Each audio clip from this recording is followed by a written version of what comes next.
Hari ulang tahun adalah momen yang ditunggu-tunggu banyak orang. Karena perayaan ulang tahun identik dengan pesta, kado, dan makanan enak. Belum lagi ucapan selamat dan doa-doa yang diberikan dari orang-orang terdekat. Lalu bagaimana Islam memandang perayaan ulang tahun ini? Perlu diingat, sebagai umat Nabi Muhammad SAW, hendaklah kita menjadikan petunjuk beliau sebagai sebaik-baik petunjuk yang berusaha kita amalkan dalam kehidupan kita sehari-hari. Berkaitan dengan perayaan ulang tahun, perayaan tersebut tidak terlepas dari dua kemungkinan berikut ini. Kemungkinan pertama, menganggap perayaan ulang tahun sebagai bentuk ibadah dalam rangka mendekatkan diri kepada Allah Ta'ala. Jika ulang tahun dirayakan dengan melakukan ibadah secara khusus, misalnya dengan bersedekah, mengundang anak yatim, mentraktir makan, berdoa secara khusus di hari ulang tahun dengan mengundang orang yang dianggap soleh, berzikir, memohon ampun atau istighfar, atau bentuk-bentuk ibadah lainnya yang secara khusus lebih semangat dikerjakan di hari ulang tahun dibandingkan hari-hari biasa lainnya, maka perbuatan semacam ini termasuk dalam kategori amalan tanpa tuntunan. Karena berarti mengada-adakan ibadah yang tidak pernah diajarkan oleh Nabi SAW. Nabi SAW dan para sahabatnya tidak pernah mengajarkan dan mencontohkan untuk mengkhususkan ibadah apapun dalam rangka memuliakan, memperingati, dan mengagungkan hari lahir. Ya, 63 tahun Nabi SAW hidup di dunia ini, tetapi tak pernah ada riwayat yang menjelaskan beliau merayakan hari ulang tahunnya. Kemungkinan kedua, jika perayaan ulang tahun ini dimaksudkan tidak dalam rangka ibadah, melainkan hanya tradisi, kebiasaan, adat, atau mungkin ya sekedar have fun saja, maka kategori kemungkinan kedua ini masuk ke dalam bahasan tasyabuh. Jadi kesimpulannya, perayaan ulang tahun termasuk dalam bid'ah jika dirayakan dalam rangka ibadah untuk mendekatkan diri kepada Allah Ta'ala. Perayaan ulang tahun juga tetap terlarang meskipun hanya bermaksud untuk bersenang-senang. Karena syariat melarang untuk mengagungkan, memuliakan, dan mengistimewakan hari tertentu untuk senang-senang dan ibadah, kecuali ada dalil penetapannya dari syariat yang mulia ini.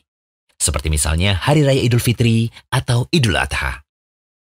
Selain itu, merayakan ulang tahun akan menjerumuskan seseorang ke dalam tasyabuh terhadap orang kafir, yaitu perbuatan menyerupai mereka dalam tingkah laku dan karakter yang menjadi ciri khas seorang kafir. Termasuk ciri khas orang kafir dalam hal ini adalah membuat-buat berbagai macam id atau perayaan yang tidak ada asal-usulnya dalam agama mereka. Lantas bagaimana hukum ucapan Barakallahu fi umrik saat ulang tahun? Begini, saat ulang tahun diungkapkan atau dirayakan dengan doa Barakallahu fi umrik, semoga Allah memberkahi umurmu, itu kira-kira lebih kental nilai mubahnya atau ibadahnya? Tentu nilai ibadahnya dong, karena nuansa Islami dan semua muslim paham bahwa doa adalah ibadah. Sehingga lengkaplah keburukan pada ulang tahun yang diyakini lebih Islami ini. Keburukan tasyabuh yang dikemas dengan ibadah. Ibarat kata pepatah, sudah jatuh tertimpa tangga pula. Tasyabuh kena, bid'ah pun kena. Maka bungkus Islami tadi tidak mengubah hakikat. Seperti riba yang disebut bunga, atau suap yang dibahasakan sedekah, atau bahkan zina yang disebut suka sama suka. Hukumnya tetap sama, haram. Jika demikian, sikap yang Islami dalam menghadapi hari ulang tahun adalah tidak mengadakan perayaan khusus. Biasa-biasa saja dan berwibawa dalam menghadapi perayaan semacam itu. Mensyukuri nikmat Allah berupa kesehatan, kehidupan, usia yang panjang sepatutnya dilakukan setiap saat, bukan setiap tahun. Dan tidak perlu dilakukan dengan ritual atau acara khusus. Demikian juga refleksi diri.